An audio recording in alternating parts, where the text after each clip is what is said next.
Oh, and Missy, hey. And just so everyone knows, this talk and future talks will be live streamed to YouTube. So just a heads up on that.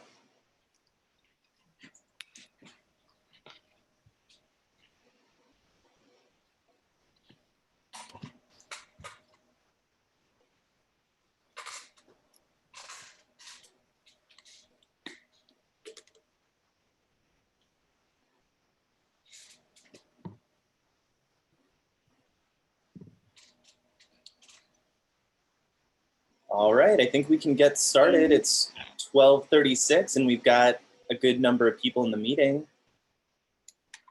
And thank you everyone. This is Portside Arts Center's Artists at Lunch series. And if you're unfamiliar with PAC, we are a nonprofit arts organization.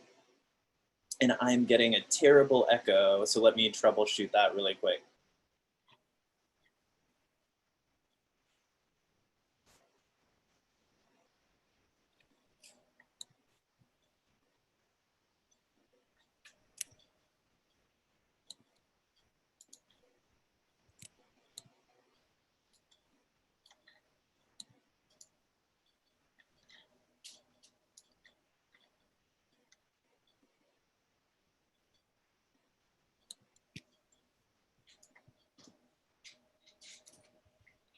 Can everyone hear me okay?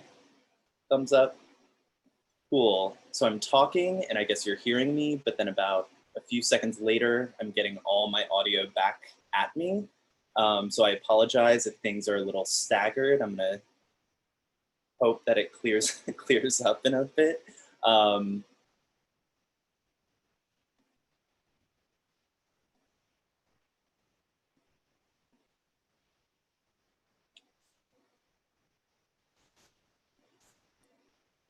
All right, can everyone still hear me? Thumbs up. All right, perfect. I just went ahead and pressed mute, so I can't hear myself. All right, so as I was saying, at PAC, we are a nonprofit organization and we were established in 2008. We enable children, teens, and adults to remain uniquely creative through year-round visual arts programming. This online series is totally free, but you're certainly welcome to donate at the link in the chat that I'm about to post. Also, like I said, this is live streamed to YouTube for everyone's viewing pleasure. Today, I'm super excited to introduce Maria Dumlao, who will tell us about her work and some about her process. Maria's art, in her own words, confronts the materiality of media, and it explores digital spaces that aren't normally regarded as physical realms. Her work has been shown at Momenta Art Gallery in New York City, the Contemporary Museum in Hawaii, and internationally across the globe. Maria received an MFA from Hunter College and currently teaches at Bucks County Community College. Also, her son is a student at Portside and an accomplished artist in his own right. I actually had a blast working with him this past year. Clearly, the apple doesn't fall far from the tree. So with that, I'll pass the mic to Maria. And thanks again for speaking with us, Maria. Hi, thank you. Can you all hear me? Oh, I can't see you actually, now that I realize I can't even respond. You're there, right? Okay, so first of all, thank you so much, Portside, Kim, Claudia, Sarah, Joseph. My family has been part of the community for about 4 years now when my son entered kindergarten. And we've been going there since and being part of the community, and we love it a lot. And thank you so much for inviting me, and thanks for coming, everyone. So I'm just gonna jump right into showing my work from the last couple of years, more specifically the series called History in RGB. Can you see, let me just make sure. I'm gonna open up, since I have limited viewing here, I'm gonna turn on, hold on a second. Just wanna make sure I see everybody. I need a, is there a way I can look at the chat at least? Hold on a second. Maria, if you want to look at the chat, you can at the bottom toolbar, I see it now. Yep, Yeah. you can chat. Okay. So if anyone wants to ask something, I actually have limited space on my screen right now. So just unmute yourself and just say something because I can't see you all. So, okay, so we're gonna do that.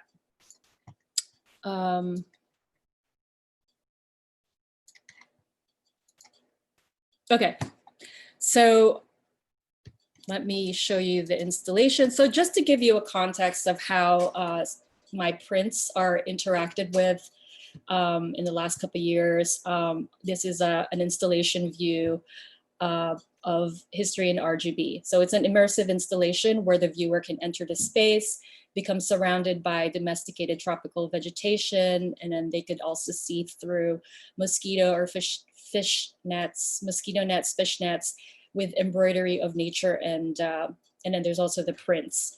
So this is one view of it. And here's another view from a different space.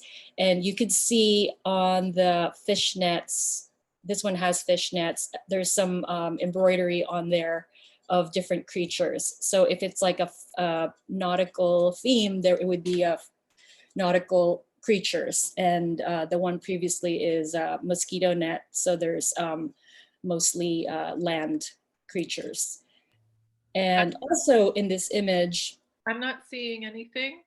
oh. Is anybody else not seeing anything? Yeah. Oh, hey, Sarah.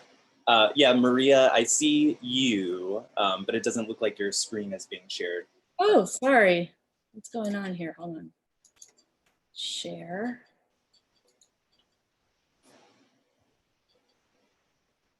Share. And then presenter view. Looks good. Wait, do you see the full image? Not my presenter view, right?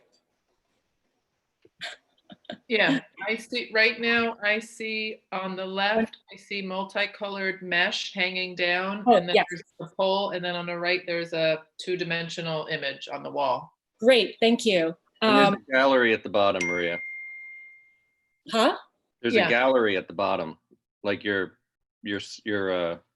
Oh, I'm sharing the wrong screen.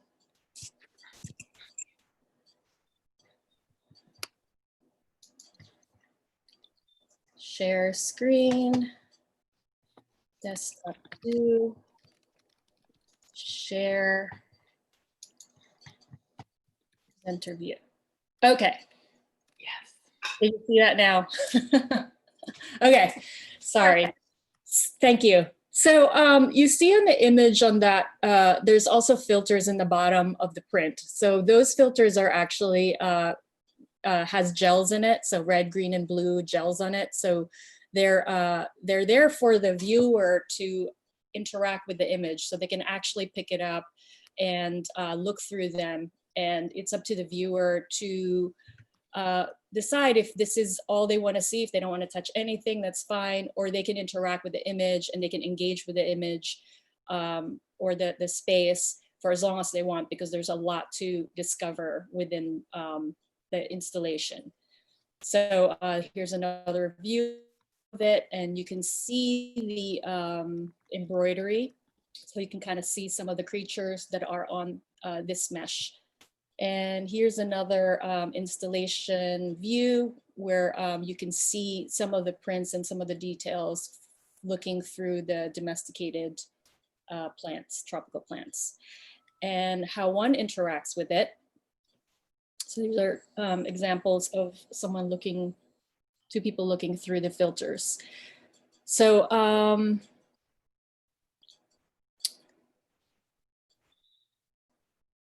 so this is an example of what one would see. So the prints are collaged images of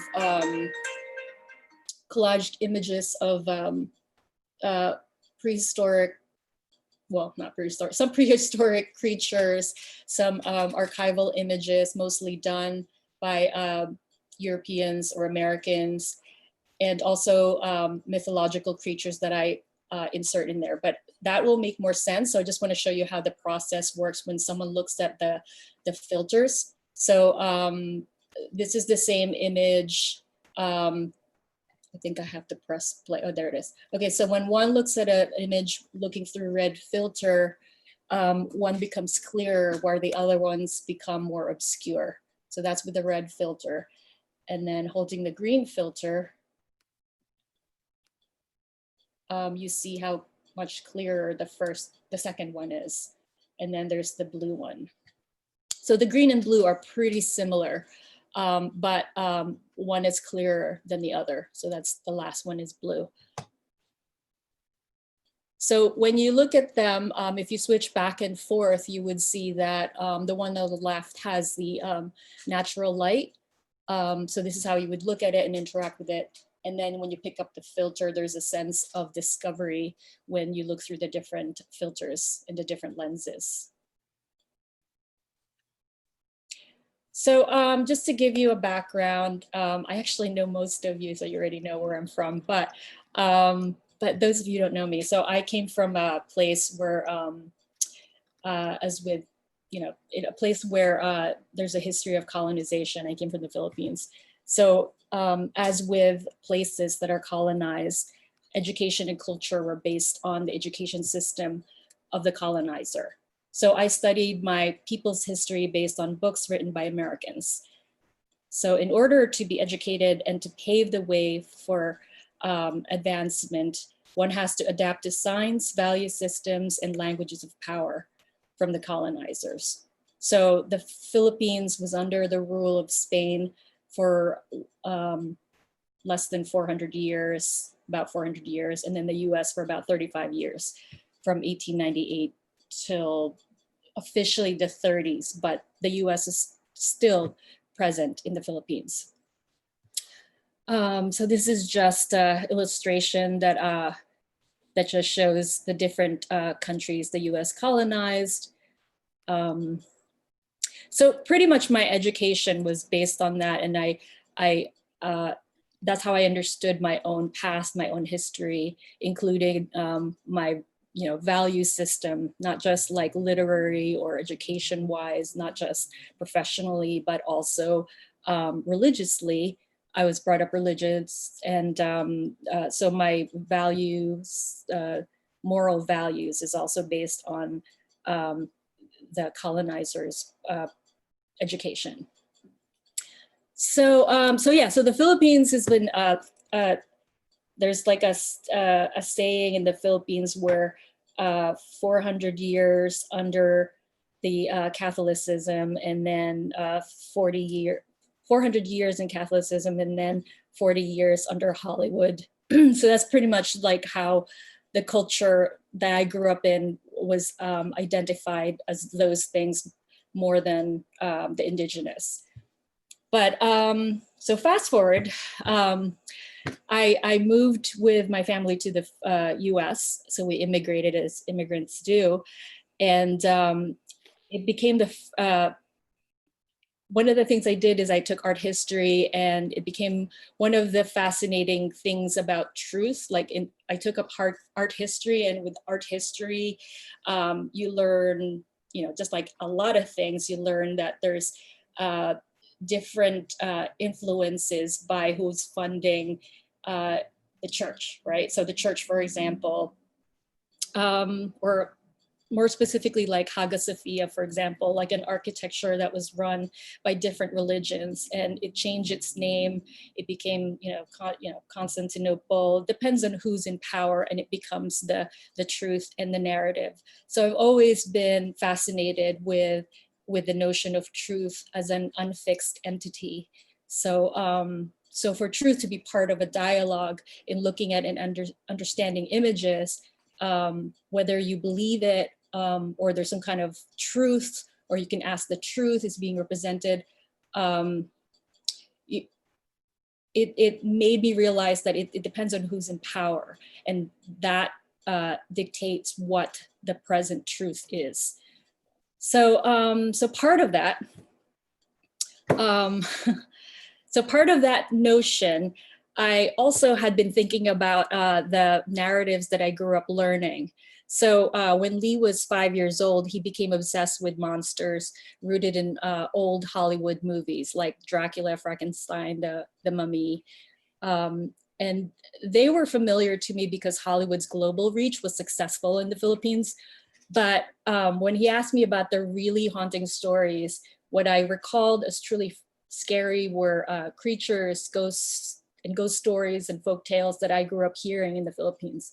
So they were passed to me verbally, by on the street, by friends, cousins, siblings, even strangers. So there were stories of like demons, weredogs, vampires, really visceral stuff.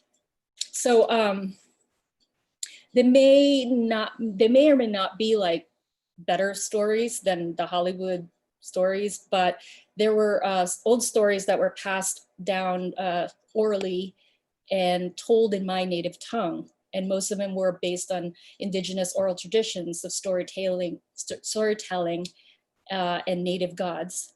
So they felt especially visceral because they were set in the place and time that I was there. And it still is ongoing. So if you're there, that is pretty much present as well. So none of these stories were in books really, because they were passed on orally. Maria, can I ask a question? Yeah, sure. This chart, the words underneath are from the Philippines? Yes. So this is actually someone studied the mythology stories that are in the Philippines, and they categorized it. And there's different words depending on, because there's 150 languages in the Philippines because of all the islands. So there's actually different interpretations of similar creatures. So someone had categorized them. Yeah. So so the stories are, so they're very real to me, if anything. They weren't like movies or books, and in fact, they're not in books, that many books, until recently. So that's part of like my truth seeking, part of my journey, and this is my stand of me researching. That's how I look like when I research. So jumping now to color, so my interest in color. So I had been studying Joseph Albers for as long as I can remember. So he said in this book, Interaction of Color, in visual perception, a color is almost never seen as it really is, as it physically is. This fact makes color the most relative medium in art. So as you can see here, the two orange squares, you can see the two orange squares in the middle, the box, they appear to be completely different colors when in reality they are the same. So it depends on where you put them against, right? So mindful of the relativity of color and how light materials influence paint or pigment or any color or light, it depends on how it absorbs or reflects color differently, right? So I was experimenting with this. I was trying to define certain things. I was trying to create abstract patterns. I was finding the contrast and also obscuring them. So that appealed to me a lot because it's analogous to the relationship to the notion of truth, that because it relies on the relativity of where it's up against, like the relationship of color and how colors interact. So it can never be seen in only one light, like color by itself can never be seen in one light. So based on that, I took the Pantone palettes that were using the term tropical. So I compiled, and Pantone is a constructed color system also that's American. And I gathered all the ones that have, that were used in tropical context. So I gathered them and I narrowed them down to 16. And so this is the tropical Pantone palette that I came up with. So So based on that same 16 colors, I rearranged the 16 colors in different ways so that when you look at a red filter, you can see the top one goes from light to dark.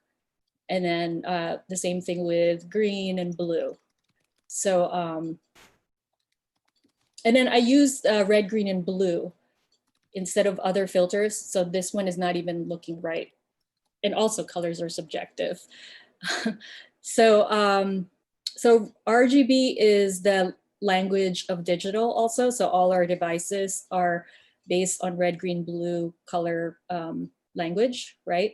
So, so I wanted it to be analog in interacting with the image, but at the same time, it's using the language of digital because that's how we get information, right? So a lot of our information is based on screens, whether it's our phone or internet.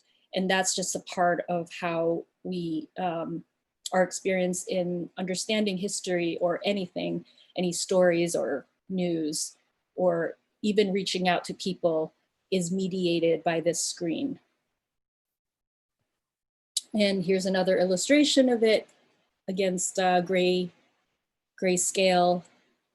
So you see that the red on the left kind of blends in. I have to revise that actually. So back to research. So that's my other doppelganger. So I gather materials from archives. I use the Free Library, Library of Congress, New York Public Library, and also libraries in the Philippines, and also just like random Google search, internet, and then also my personal photographs. So I combine the historical and the mythical stories and personal images so that I can question that. So I try to question the accuracy of the different forms of representation and how they can reveal multiple narratives. So depending on who can see them, right? So here's an example. I'm going to go through the process. So an example here is a print I found at the New York Public Library with the caption that reads, "As the first of these men came up the bank, the Filipinos bolted." So that's the original print that I started out with. So I place it against this landscape from the Philippines, and it's like a beautiful landscape. And I place them as if they are emerging from this beautiful stream. And as the first of these men came to the bank, one can imagine that a group of Filipinos have bolted off screen on the left. So I'm trying to do this narrative within one picture. So they're winning, the Americans, but little do they know they are about to be devoured by 3 hungry crocodiles, which is like a real thing in the Philippines. People disappear in the Philippines and they don't know that there's like a 20-year-old giant crocodile that lives in the river just next door to them, and they don't know this. So this is the kind of thing that happens also. So that's like kind of mystical, but natural at the same time. So with that narrative, I start with the, so I try to plan the collage and the narrative of an image, and then I work with every image. So, so first I remove the colors from the original image, and then I convert it to black and white. And then I adjust the tone levels. So I do a push and pull between light to dark, because there's like, you know, there's many shades of gray in between the black to white. So I push and pull and see which looks good to me. And then I apply colors to each one of them, right? So when I apply it, it's kind of like paint by number. So I try to figure out like, this gray needs to be a lot more lighter grays than darker grays. So there's a lot of push and pull, and then I apply the colors as one would with the different tones based on those 16 colors. Are you all still with me or did I just lose you all? No, it's great. It's really great. Okay, good. So I'm never sure, but okay. So just ask me if there's any questions. So yeah, so I apply these layers of color. So it's a little bit like, so it's like there's a lot of photography in there because you're pushing and pulling the tones, the value scale of black to white. And then there's paint by numbers kind of, and then there's, it's almost like a printmaking technique, what's happening here. So there's multiple things and sometimes, well, a lot of times I should say, a lot of times it doesn't work. And then I have to start again and see and fix it see where it's not working. So, so after that, I end up with multiple versions. So here's an example. So I end up with a green on the left and blue on the right. So they look very different. But if you look at with the green filter, I see if like it works really well. And then I have to determine all the other elements that I want to reveal within the image. Which one's gonna tell the story in green, which one's gonna tell a story in blue. So I arrive at different versions. So here's an example of the background. So the original and then the red version, blue version, green version. And then I take the crocodiles and I made them all red version. And then at the end, I decided to actually split the narrative. So this is what it looks like with without any filters, with the 16 colors. And I'm gonna zoom in. And then, so this is a zoomed in to see the details better. And then this is with the red filter. You can see the right side becomes revealed with the crocodiles. And then on the left, you can see the soldiers coming up, and then the crocodiles just become obscure. So really I also have this habit of like, not habit, but I have this practice where the art that I make is always really difficult to document. And it's always like, you know, I want it to be very interactive so that in person, they really come, you know, they pop out. But the problem with that is documentation. So I always have that issue. So here is the looking through red filter and green filter. So, so the act of looking through the lens also, it offers a sense of discovery for the viewer. So they can examine and they can indulge how deep they can figure out, they have the agency to dive deep into the narratives and consider the possibilities of multi-narratives within one place. So I wanted to suggest that the legacy of colonialism as seen through images created by American and European colonizers are present, and are also, I wanted to incorporate the European artists that had been to some of these exotic lands, right? So I was looking at a lot of Henry Rousseau and Paul Gauguin, where the viewer also becomes sort of like a voyeur, right? So you're implicated in the situation where you can explore it, but then you're also implicated as a voyeur. And I wanted that experience to be part of it.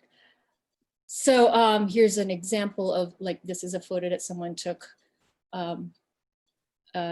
looking through the filter. So it looks like on the right, and then through the filter, the red filter. So another illustration of that. So I'm just gonna scroll through. I have a lot of these images actually, but I put a selection where you can see this is the natural light.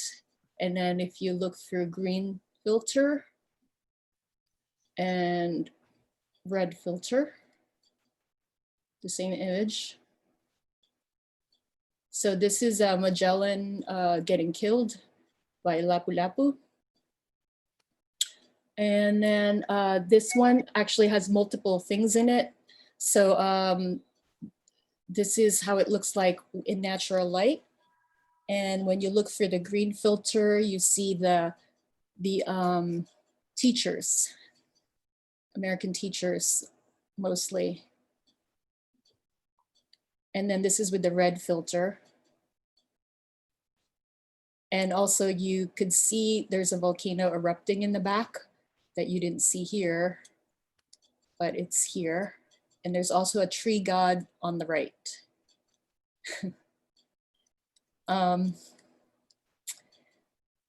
This one is fire at will with snakes.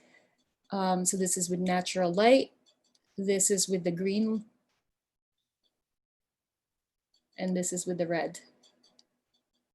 And I actually, yeah, I have this in my studio, so I can even show you how big, how they look like. And then this one is an alay, isang alay at manananggal. So she is she's actually behind the window and she's holding an American flag. So the photo context is she's welcoming the American soldiers as they pass through her barrio, her town.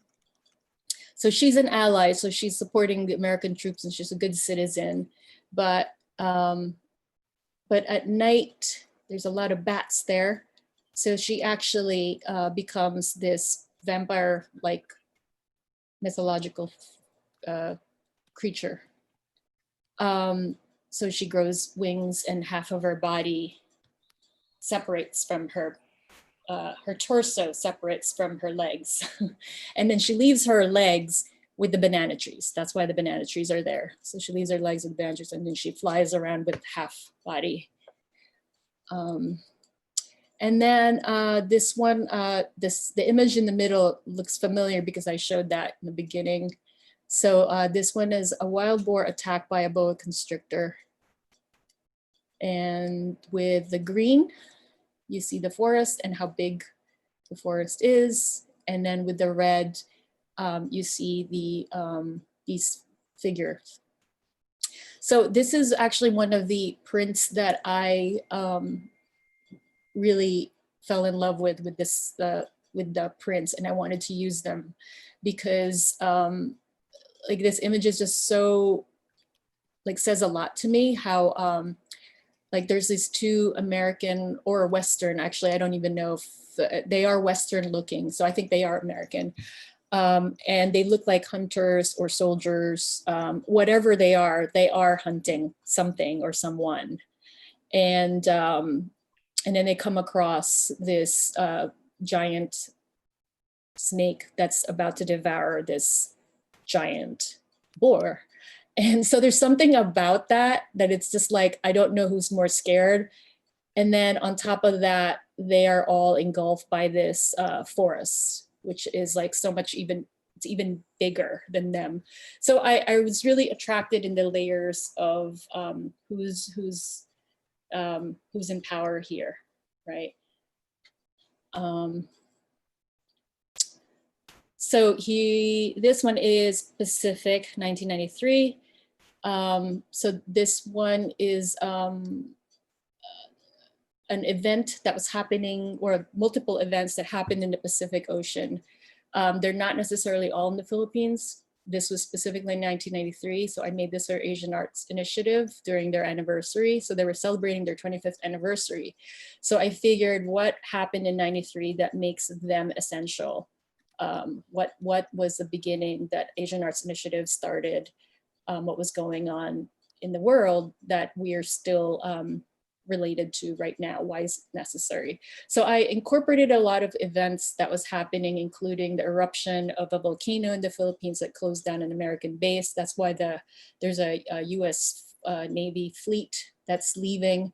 The dictator's wife was coming back to the Philippines, Imelda Marcos. That's why there's a murmuration of like shoes here. Like they look like murmuration of fish. And then there's this boat is actually a stowed away ship that was found in Far Rockaway in New York, and it had Chinese refugees in it. And at that time, they were stowed and left in Far Rockaway Beach for a while. People were jumping out of it and killing themselves, and because they don't want to go back to where they came from. And so they were taken to Berks County, the same place where ICE is detaining all these families right now. So there's connection between what happened around that time in '93 that involves the immigration, refugees, and the diaspora, like people who are here right now in the US, and how the immigration policy we have right now is tied back to what happened in '93 and that stowaway ship. Yeah, so there's like multiple other things going on here. So there's also a mermaid in there. So so this is what that one looks like. So I kind of, it's a lot of details. So the one on the right, you can see the water pretty clearly. The green one, the red reveals the ship and the volcano. So this one is Gris Escala ng isang datu. So she's actually, or he is some kind of a chief.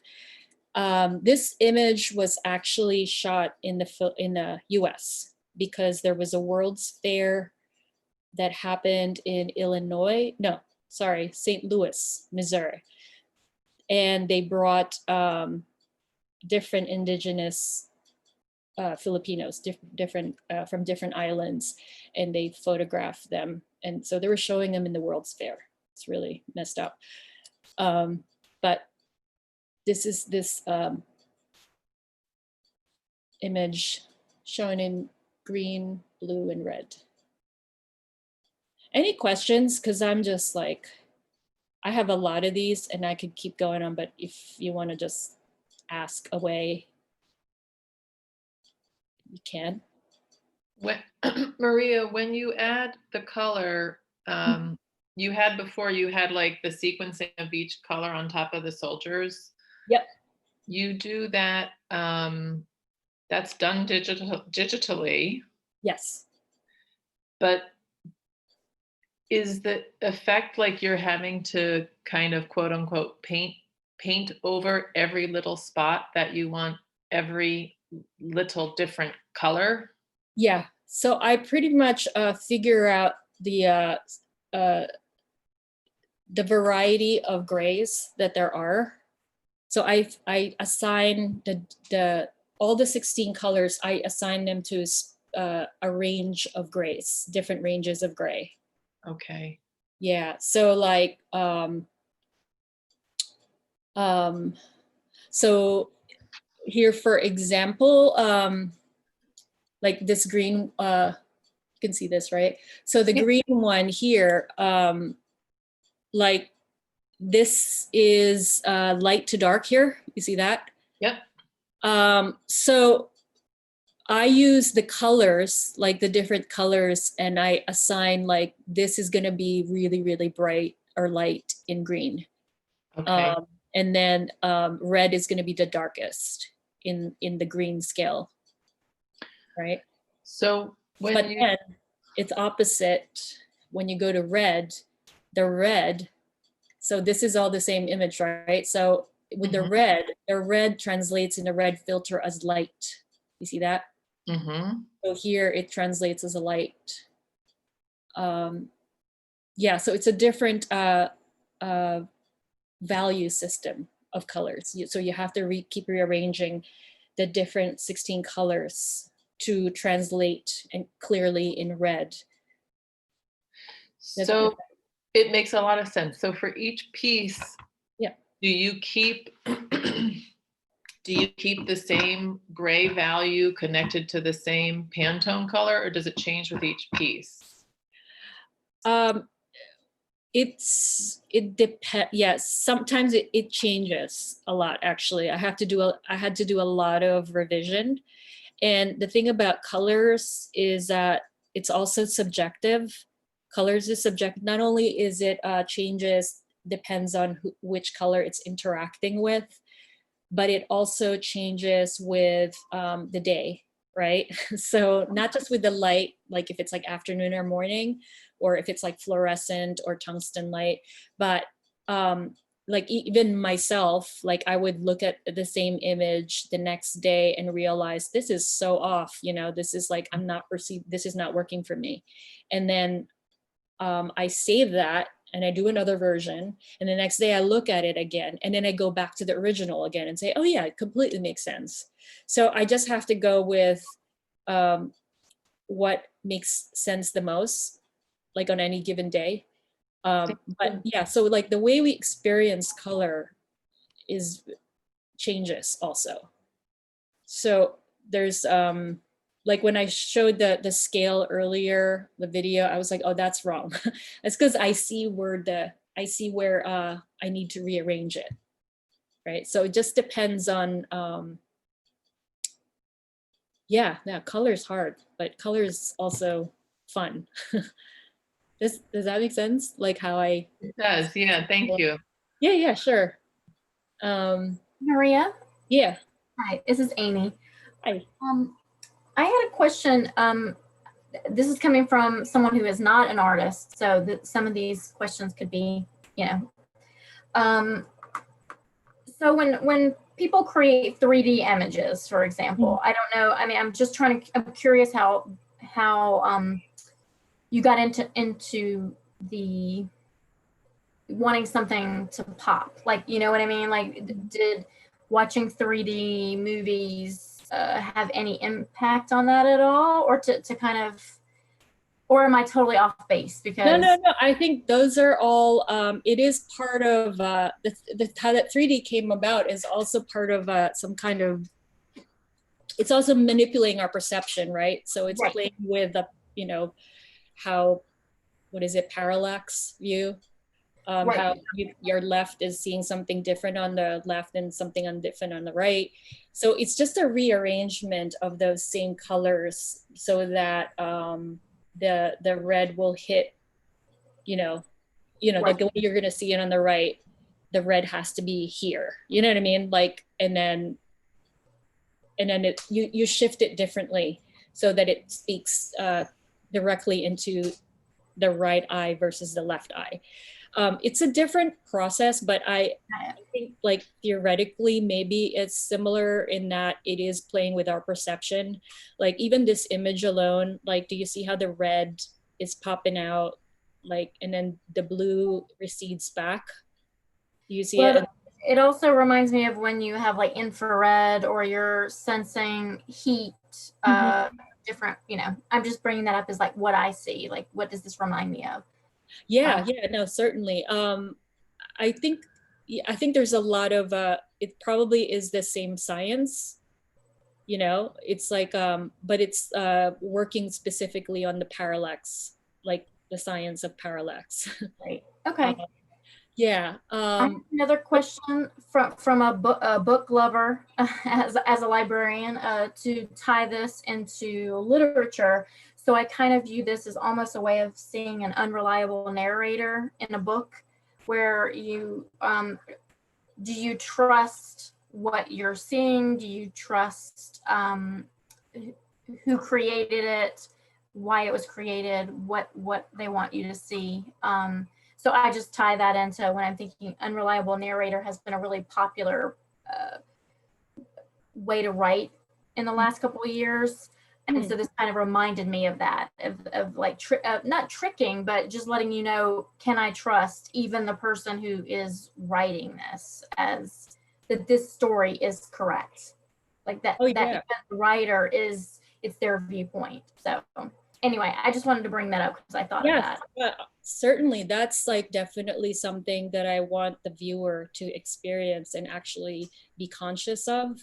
Then I know that, okay, this is working because they're starting to question even the image that I'm presenting, and I'm not claiming to be the truth sayer. I'm not really giving the truth. In fact, I'm actually suggesting that all the truths may all be,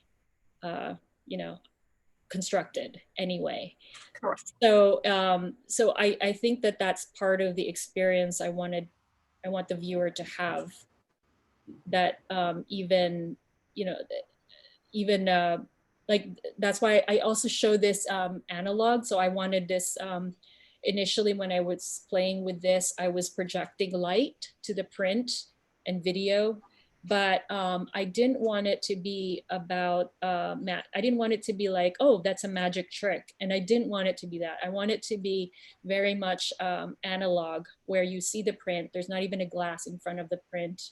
So I wanted the viewer to really get close or as far and look at the image and say there's nothing in between. But it's up to you if you want to put these filters in front of you to manipulate it yourself. So they become tools for them to really question it. So that act of discovering is also, yeah, that's a big part of what I want to happen, that they can change their own narrative, you know, and then they can choose like, oh, this must be the way it is, but it's really up to the viewer to figure out what they want to believe. Yeah. Thank you. Yeah. Thanks. So yeah, so any other questions? I mean, I could just like scroll through this. If you have any questions, just ask. So this is a video. This is like how I demo some of the prints. Yeah. I've got a question. Yeah. I'm curious, A, what you're working on most recently and how your process has changed in the wake of social distancing. Because I think what's so interesting about your work is it really breaks down the barrier between these digital and physical spaces. But a lot of the work you've shown does take some kind of in-person engagement. So I wonder how maybe your process has changed with that. Well, good question, because I feel like I actually don't know what's going to happen, you know, really, like everybody, no one knows. So I think like my process has been stunted because of a lot of the things that has happened recently. So to the point that like my sewing machine just broke, like, and then I was making clothes, or making well, I was making masks, and then also I was designing self-sculpture and using some of this technology also to actually print them on fabric and make them into clothes, wearable clothes, where it could be part of an installation or part of an event where someone could walk through spotlights that are red, green, and blue. So they're outfits, someone who's like actually actively participating in the space could also change the shape and the narrative of what they're wearing. But again, that requires actual interaction, like in-person interaction. But I haven't thought as far as like, how do I show things online, exclusively online, because I am commenting on the mediation of our experience through digital, but then I haven't figured out, well, I don't want to be repeating what media is already doing. I don't want to be repeating, you know, how or maybe I should, but I don't want to be like part of like the putting more content out there that would just like confuse everything else. It's already confusing. So I'm also, yeah, I'm just like, I don't even know how to deal with this. So I'm just going to keep working with, as if things are going to go back and we can actually see these things in person. I mean, I think right now I'm just like trying to figure out what this even mean. You know, certainly it's things I already question anyway, like how our experience is mediated, and my sources, I'm already commenting with the red, green, and blue as our primary color in how we see things. and even more so.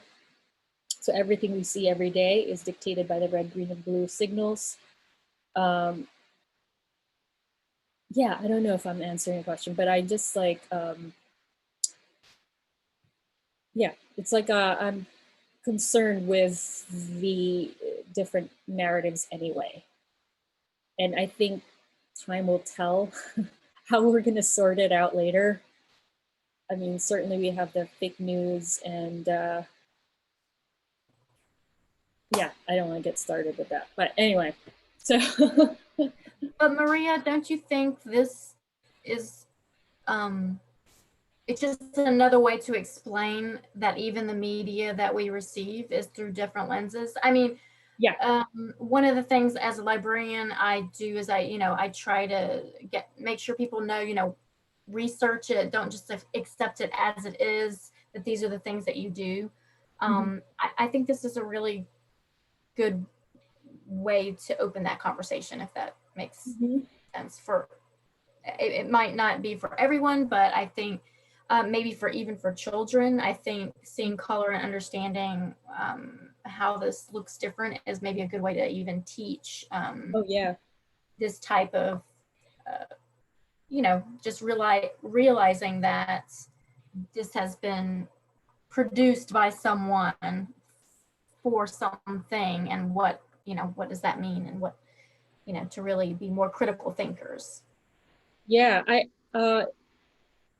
It's definitely it was a goal of mine too when I started this series, that I wanted it to be accessible to as many people, including most especially my family, really, because I came from a family that we didn't really grow up looking at art or understanding art. So it wasn't until later on when I was in college that I even got the idea that you can actually take this seriously and do something with it.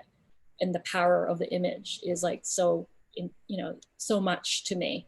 But my family, my family never really understood what I'm doing.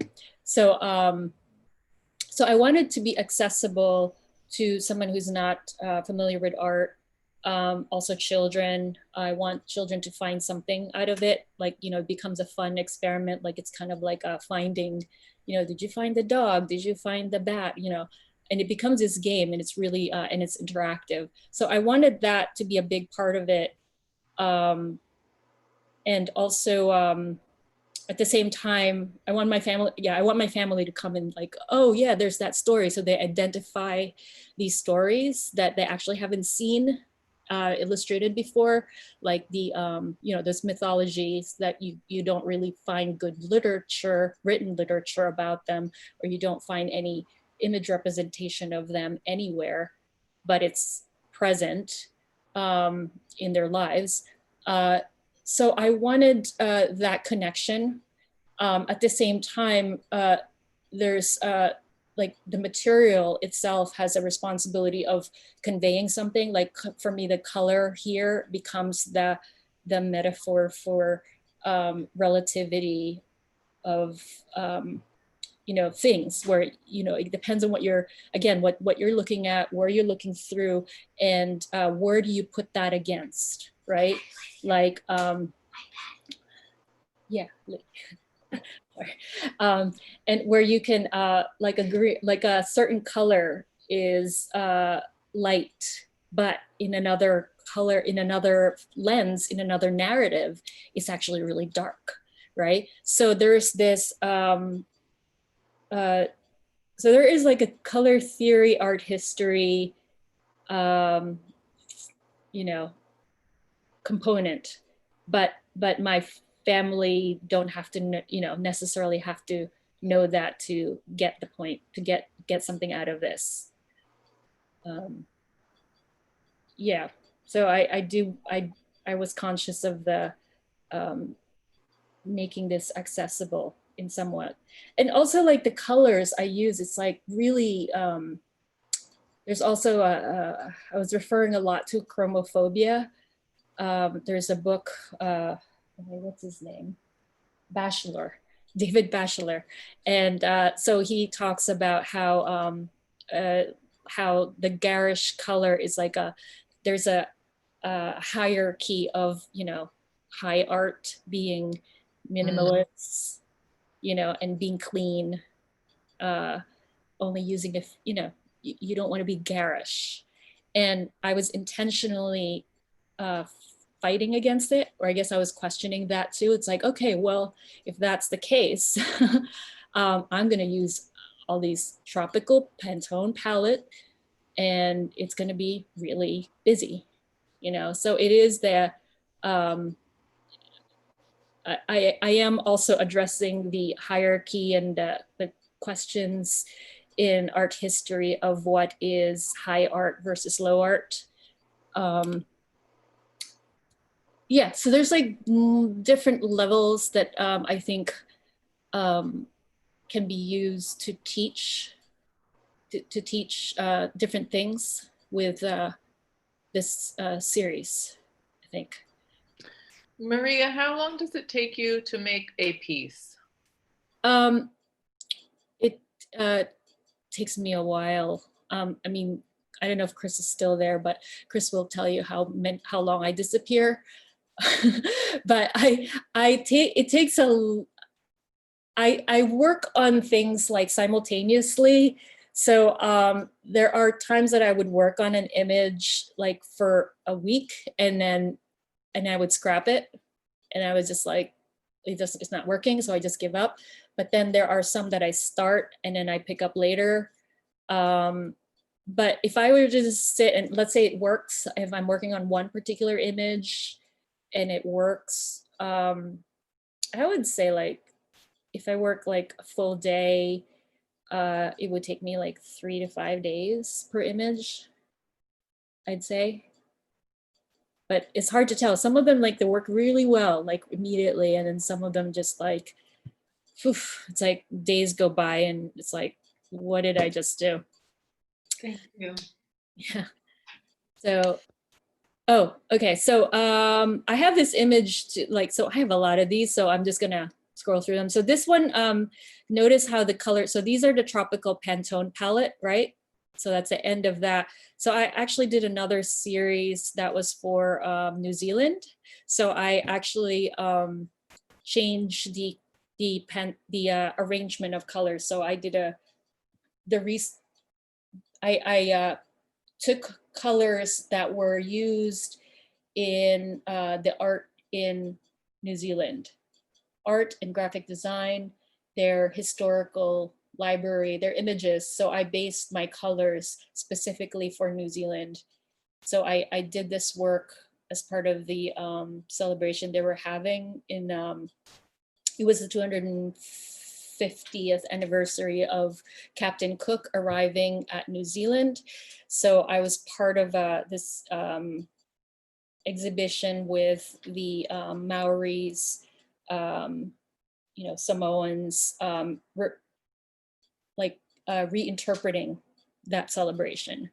So yeah, so I researched their mythologies and also their images. So I reconstructed some of the narratives based on the Europeans and indigenous people's stories. So this is a different palette. So this is also from their wars and some animals and creatures that were also, some of them are gone and some of them still exist. So, and then this is the installation. The clothes there is part of it's someone else, another artist, and she wore them during a performance. So it became part of the backdrop for the performances as well. And then I added this. So I didn't talk about the embroidery, but I wanted to throw this in there at the end because there's a lot of embroidery actually in the shows. So that's a green tarsier. That looks amazing. Thanks. So yeah, I think, yeah, and does anyone have any other questions or anything? I could keep showing, or I could just, I want to see you all. So. Do you have anything coming up that we should be aware of? I know the world has exploded, so. Yeah, I think I actually don't know, because I did have plans. I was supposed to be working for shows in December and some other ones, but I don't know if they're going to happen. I don't think they are. So I am just trying to figure out like what I can do here, because a lot of the projects I thought I was going to be doing this summer are not happening. So yeah, I don't really, you know, and I have to find a sewing machine, because Oh, apparently yeah. Keep an eye out. you can't buy any sewing machines now that are under 1,200.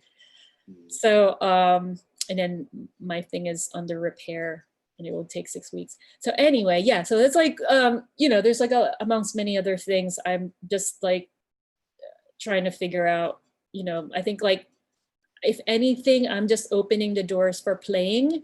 So I'm trying to play a lot, like, you know, not really having any shows in mind, or having an end project where it's like, okay, I'm going to do this, and then like, I'm going to have this work, right? So I'm not even in that place right now. So right now, I just want to, yeah, I just want to like play, because I don't know what else to do, you know?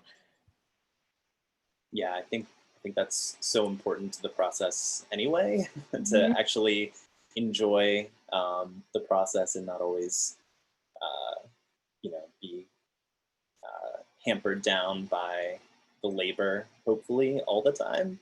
Yeah. But thank you so much for your time. I think we should wrap it up, but I really appreciate you telling us about your work, and thanks everyone for joining this edition of Artists at Lunch. As I mentioned before, we definitely welcome, if you can, make a donation to Portside Arts Center, the link in the chat. You can also visit our website at portsideartcenter.org, so we can keep supporting the artists of today and tomorrow.